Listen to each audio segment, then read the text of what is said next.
Good evening. I trust you had a fruitful day. I do not say happy, though I hope it has been happy. Namo tassa bhagavato arahato samma sambuddhassa. Namo tassa bhagavato arahato samma sambuddhassa.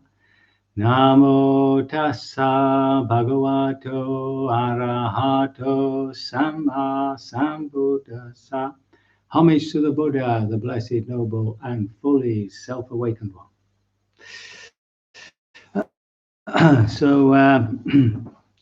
Yesterday we went through the discourse on the 7 chariots, and we met Mantani Putta, Puna Mantani Putta, and we saw how these two well-advanced meditators, both of them arahats, fully self-awakened, greeted each other and recognized each other's greatness.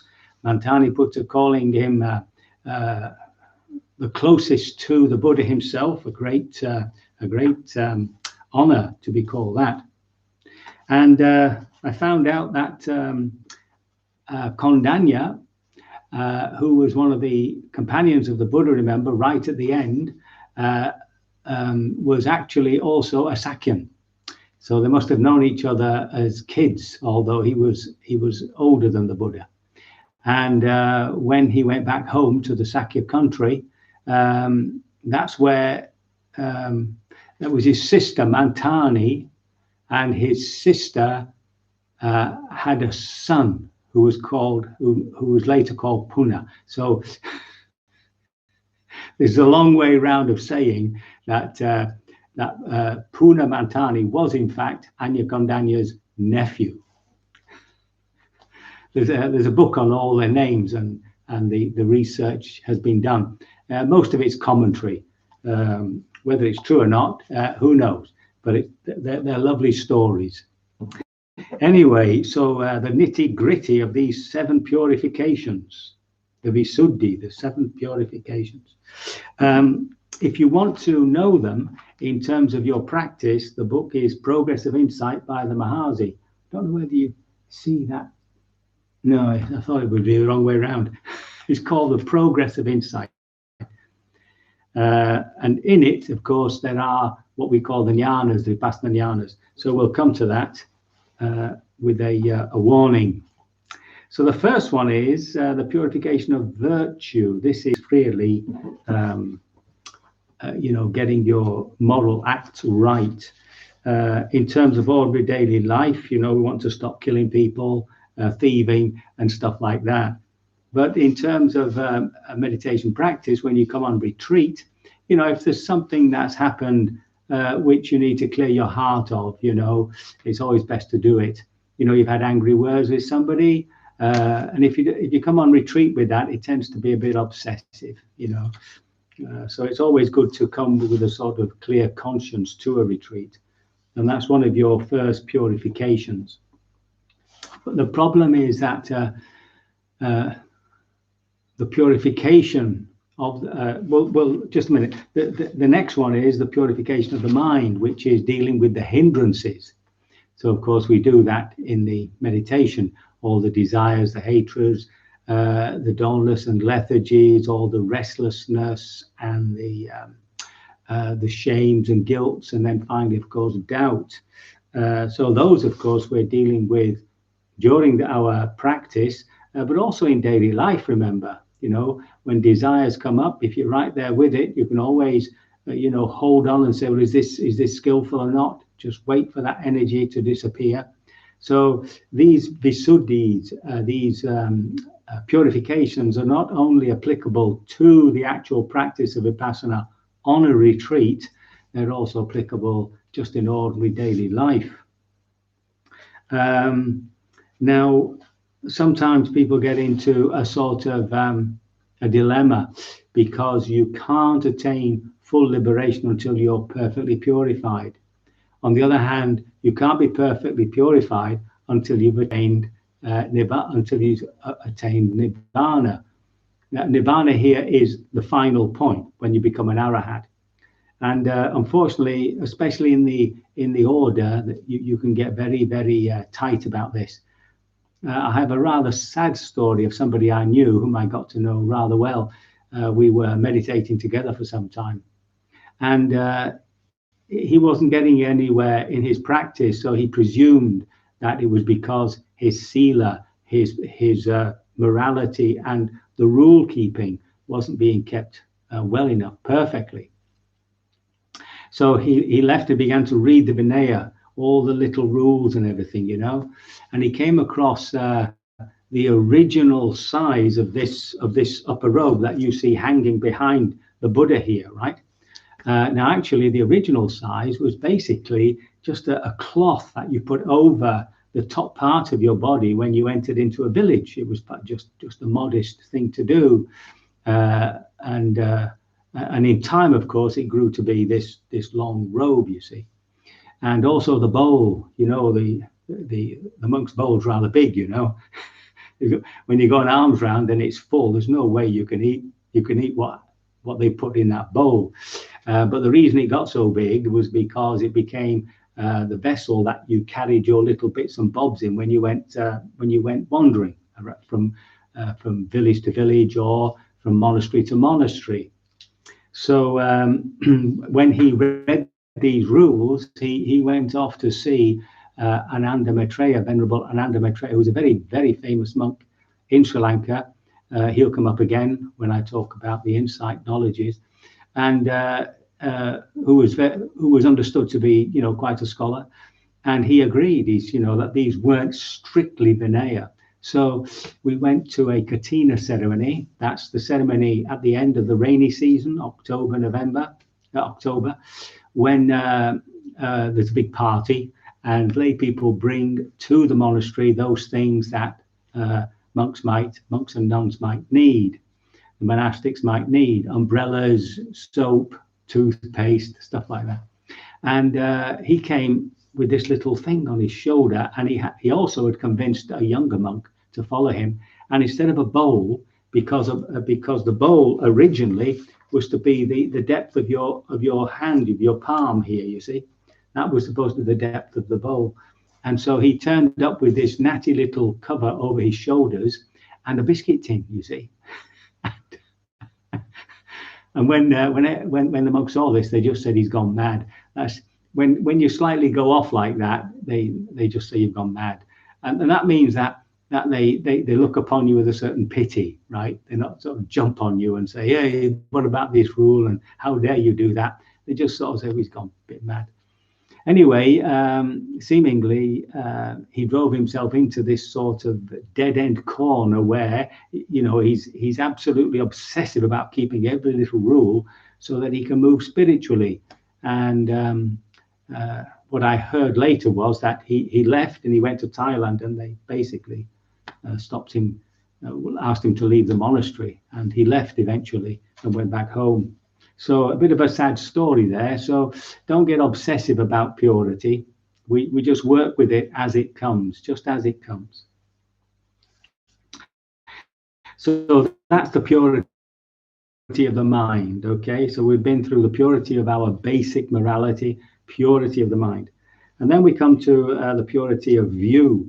And that really do with all this business about self, which we've been through before. It's beginning to understand what the difference between the body and the mind, looking at it more closely. Let me see now. I've got an example here. It's basically looking at the 5 aggregates. So we've been through that, if you remember, just to recognize that this is a compendium, right? It feels like one being. It feels like me. But actually, the body has its own little life form, all these billions of cells or whatever. And then we've got this whole feeling thing that's going on inside the body, which is both from the heart, the emotional stuff, and from the body, feelings, sensations. We've got all the stuff about how we build up memory with images and conceptual images and abstract thinking. And then we have all our habits and the way we think, which we've taken a lot from our culture, and some of it, of course, has been our own ingenuity in creating our own little special habits. And all of that appears on consciousness. The consciousness like a screen upon which things appear. So it's beginning to separate all that and beginning to get the feel of this not being a person, an entity, whole, entire unto itself. It's made up of pieces. So that's this beginning to understand the purification of view. When it comes to the purification of overcoming doubt, that's to do with conditionality. And this brings us to things like dependent origination and seeing that everything is conditioned. We do have a choice. We know that when, especially around desires, if we see a desire which is unwholesome, we can hold it there and let it pass. But even that is conditioned by our wisdom. So everything is conditioned. Everything has a cause. Okay. And that's beginning to understand that. Now, this whole idea of cause and effect is quite profound. It's understood that when a person really grasps conditionality, that they're actually on the path. And in the commentaries, they're called a chula sotapanna, which means a lesser sotapanna, a lesser stream entrant. That's how important understanding conditionality is. Everything is dependent on something else. Nothing arises of its own accord. and so we're always looking at the immediacy of those components that bring something about and what's happened in the past to bring something about. Perhaps we'll come to that at a later stage. Conditionality, and its main expression is through dependent origination. So that's why we're always looking at this distinction, especially this little trilogy of contact, of Vedana, which is the feeling, the feeling tone of what we're experiencing, pleasant, unpleasant, how we're reacting to it, and then that sudden grasping, and to stay steadily between the original feeling, the original pleasant, unpleasant state, and that reaction, and waiting for the reaction to go. And that gives us that clarity, that wisdom to then act in a way that's going to be a benefit to us. And then the next one is knowing what is the path and what is not the path. This on a very obvious level, we begin to realize that all the sensual pleasures really have to be let go of as places where we're going to seek our liberation. They're all right when they come, as what's his name, Blake said in that lovely poem, to kiss a joy as it flies is to live in eternity's sunrise. But as soon as you grasp it, as soon as you try and hold on to it, misery awaits you. So it's this business of recognizing that. Now, in our practice, when we actually come to practice, often in our sittings, we'll get these beautiful states, you see. And then we'll think, oh, well, that's it. That must be it, you see. And of course, it isn't.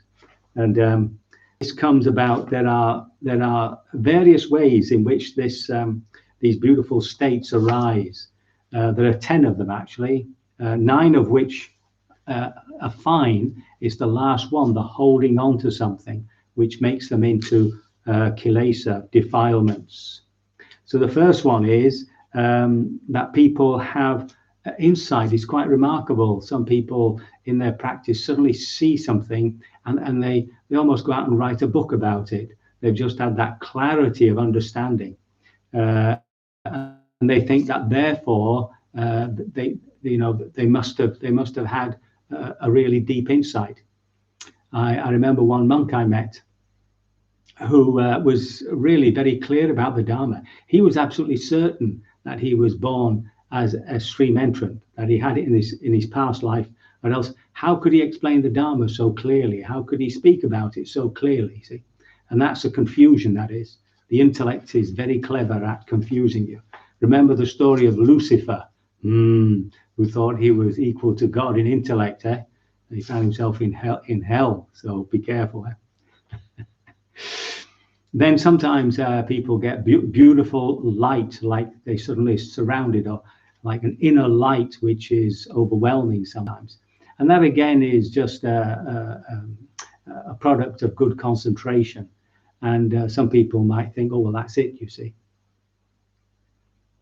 I know somebody who actually felt that.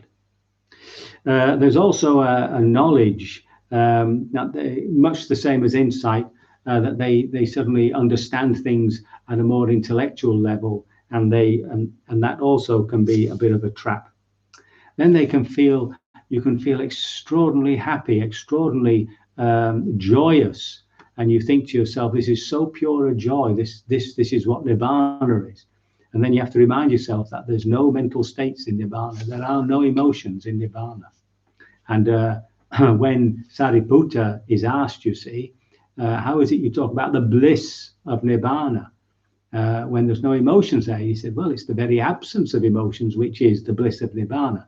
Well, that's very confusing for us, isn't it? And then you can have this wonderful sense of peace, this sort of real deep peace where, oh, you know, like this must be Nibbana. And then there's happiness, which is more of the rapture. The rapture is felt more as a sort of a physical thing, a physical ecstasy, you know, whereas the happiness is more of a mental ecstasy. And then suddenly you get this huge determination, which is over-determination actually, and it can cause you to try and get Nibbana, and that can also be a bit fatal.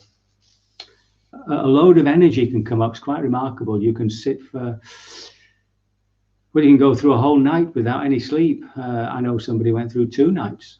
Just a pure energy comes up where you can just maintain that mindfulness just continuously, you know, over and over. And of course, such a person might think, well, this is it, I've made it. Also awareness. The awareness can be very bright and very sharp, especially for somebody who hasn't done very much practice. Suddenly to have this really sharp awareness, they think, well, that's it, see? And the delight at the end really is hanging on to these things as meaning, as being some sort of real spiritual practice. But actually, they're all expressions of the pure heart and concentration. So then you have to let go of that, you see. So you know, well, that's not the path, you see, that's not the path. And so one returns to the meditation, one returns to just observing, just feeling, just experiencing. And during that time, again, these 3 characteristics become more and more obvious to a person. So they might be more obvious of desire at certain times. They might be more obvious of impermanence. They might recognize that things are happening of their own accord, that they're not always under our control. And this is not only in the meditation room, it's also in ordinary daily life. You might ask yourself, for instance, if you drive a car and you've driven between point A and point B, or you've actually arrived and you can't remember yourself driving because your mind's been somewhere else. Well, who's been driving, for heaven's sake? So if that isn't an experience of not self, I don't know what is. And there's, you know, like you, and then you might come in and you've opened the door and you put the keys down and you can't remember where you put the key, but something happened. You did put the key. There was a putting of the keys down, and that was done by whom? So it's little things like that awaken you to the fact that this self isn't entirely in control. And then finally, there's the first, what you might call true insight, which is the knowledge of rise and fall. A person sees that now much more clearly on the breath. And this, again, this doesn't need to happen while you're sitting. It can happen while you're riding on a bus, while you're walking down the street. It doesn't. This awareness, this intuitive awareness, can grasp these things at any time. And then the next one after that, after there's a clearer viewing of that, is dissolution. Now, this point of dissolution is just when where there's a real grasping, a real direct insight You actually experience, there's an experience of things actually vanishing. Now, that has a big effect on us because normally speaking, we're much more aware of when things begin. So you'll notice that, you know, as soon as you finish one piece of chocolate, before you've actually swallowed it, you're on to the next one. So we're always one step ahead of ourselves. We're always into something new, something exciting, something drawing us always into the future. But this is actually a sudden realization that everything actually does disappear, everything does collapse, everything does vanish, and that has an effect on us. It's like coming to terms with death in a way. It's an opening that recognizes that you know, things end, kaput, and all that. And so what happens then is some fear comes up. And during the next period, which are known as the suffering jnanas or the dukkha jnanas, also it can be mixed up with your own psychology. So there's this underlying awakening of your spirit, of spiritual insight into the way things really are, but it also can bring up stuff from your a more surface level psychology. So there's fear comes up, which is a shock. It's a shock. And then after that, there's a sort of downer where you might feel depressed, and that all these things can last any length of time. Any length of time. It's not a case of zipping through it in a few days or something. I know people who've taken years to go through these stages. And then after that, there's a sort of disinterest in life, a real profound. It just like nothing's worth doing. Like you lose interest in everything, and often in that sort of case, a person might just stop, and that's a bit dangerous. You've got to keep going. In the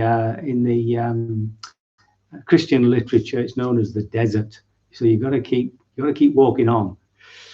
And then after that, there's a rising out of that, a desire to escape, to sort of, you know, run away, and a tremendous restlessness comes.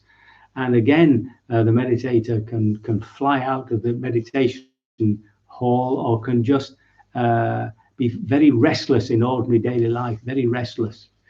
And of course, it's very difficult to separate that from a person's ordinary restlessness, ordinary disinterest in life, ordinary sense of boredom. See, going back to that disinterest, that can be confused with boredom. But boredom always is a sort of resty period where you're a bit fed up with doing the same thing for a while, but then the urge to go back and do the same thing again comes back, and that's a sign of boredom. Whereas disinterest is you don't want to go back there again. You've had enough. And after this restlessness, where often a meditator just wants to escape, there comes an insight.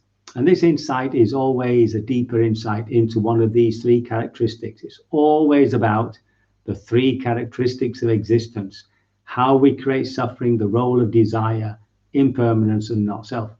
And then after that, the dukkha jnanas seem to come to an end, and one enters into a very beautiful place of peacefulness, equanimity, and awareness is very easy to maintain. And again, this can happen in ordinary daily life. It doesn't have to happen in a meditation center or while you're on a retreat. And there's an immature part and a mature part. What separates them is often something comes out, some deep trauma, maybe, doesn't have to. It could be just a memory of something. Now, the monk I mentioned before, Ananda Maitreya, who is a very famous monk and highly respected. He did a Mahasi retreat when the Mahasi came to Sri Lanka in the 1950s, 56 or something. And on retreat, he came to this point. And at this point, he remembered right back in the Buddha's time when he took the vow to become a fully self-awakened Buddha. He said he could remember the face of Sariputra Moggallana, but unfortunately not the face of the Buddha.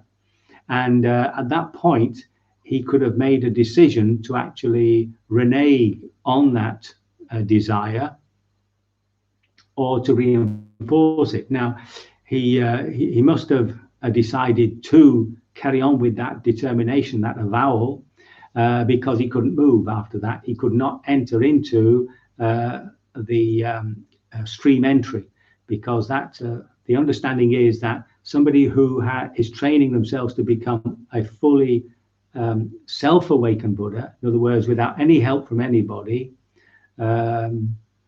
has to develop all the virtues necessary in order to make it in one lifetime. So in the story of the Buddha, we find him up in the Tusita heaven, ready to take rebirth, having developed all his perfections, as they're called, his parami. Parami means those virtues that you need to get to the other shore. So he didn't make to Sotapanna. So that's an Anandamitra.